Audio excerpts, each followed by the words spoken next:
First, I am Subramanya Bharati. I am coming from Vikramasinghapuram, the district of Tirunelveli. தந்தை செங்கல் சூளையில் வேலை பார்க்கும் கூலி தொழிலாளி. தாய் தையல் இயந்திரத்தில் துணி தைத்து குடும்பத்தை காப்பாற்றியவர். ஆனால் இவர்கள் மகன் சுப்பிரமணிய பாரதி யுபிஎஸ்சி குடிமைப்பணிக்கான IAS தேர்வில் வெற்றி பெற்றுள்ளார். நெல்லை மாவட்டம் பாபநாசம் அருகே உள்ள விக்ரமசிங்கபுரத்தை சேர்ந்த சுப்பிரமணிய பாரதிக்கு 22 வயதுதான் ஆகிறது. அரசு உதவி பெறும் பள்ளியில் தமிழ்வழி கல்வியில் பயின்ற இவர் தனது முதல் முயற்சியிலேயே யுபிஎஸ்சி குடிமைப்பணி தேர்வில் வெற்றி பெற்று சாதனை படைத்துள்ளார். எனக்கு சிவில் சர்வீஸ் எக்ஸாமினேஷன் எழுதணும் அப்படிங்கிற ஆசை 12ஆம் கிளாஸ் படிக்கும்போது தான் வந்துச்சு. எங்கள் ஊரில் யூபிஎஸ்சிக்கு ஃபுல் ஃபார்ம் தெரிஞ்சவங்களே பெரும்பாலும் இருக்க மாட்டாங்க.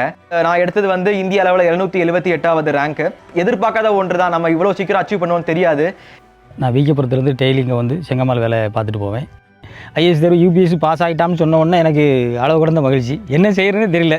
ஃபோன் வந்து செங்கல் எடுத்துக்கிட்டு தான் இருந்தேன். திடீர்னு நம்ம வாழ்க்கையுடைய தலைமுறையே மாறின மாதிரி எனக்கு அளவற்ற மகிழ்ச்சி. எங்கள் வீட்டில் ஃபஸ்ட்டு படித்தது 8ஆம் கிளாஸ் நான் தான் படித்தேன். அதுக்கப்புறம் அவன் படித்தது காலேஜ் போனது பாரதி தான் போனான். கல்வியால் மட்டும்தான் வாழ்க்கையில் முன்னேற முடியுங்கிறது எங்களுக்கு ரொம்ப தெரிஞ்சனால தான் கல்வியை தேர்ந்தெடுத்தோம். இல்லைன்னா சாதாரணமாக அவன் 12ஆம் கிளாஸ் படிச்சுட்டு அவங்க அப்பா கூட வேலைக்கு போனால் அவனுக்கும் அதே சம்பளம் கொடுத்துருப்பாங்க. தமிழ்நாடு அரசின் நான் முதல்வன் திட்டம் சுப்பிரமணிய பாரதிக்கு மிகப்பெரிய உறுதுணையாக இருந்துள்ளது. நான் முதல்வன் திட்டம் மூலமாக யுபிஎஸ்சி குடிமைப்பணி தேர்வுக்கு பயிற்சி எடுக்க ஒவ்வொரு மாதமும் 7500 ரூபாய் தமிழ்நாடு அரசு வழங்கியுள்ளது.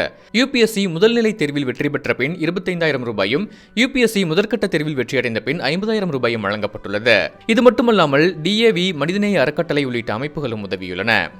இன்னும் கனவாக தான் நினச்சிருக்கேன். அதனால் என்னால் இது பண்ண முடியல. கனவுல நினச்சதுலாம் நடந்துகிட்டே வர மாதிரி அப்படி ஒரு இது இருந்திருக்கு. பெரிய திருப்தி, அதாவது சொல்லும்போது அளவு கடந்த மகிழ்ச்சியில் இருக்கேன். நான் இப்போ என் வாழ்க்கையில் அடைய முடியாத இன்பத்தை நான் அடைஞ்சிருக்கேன்.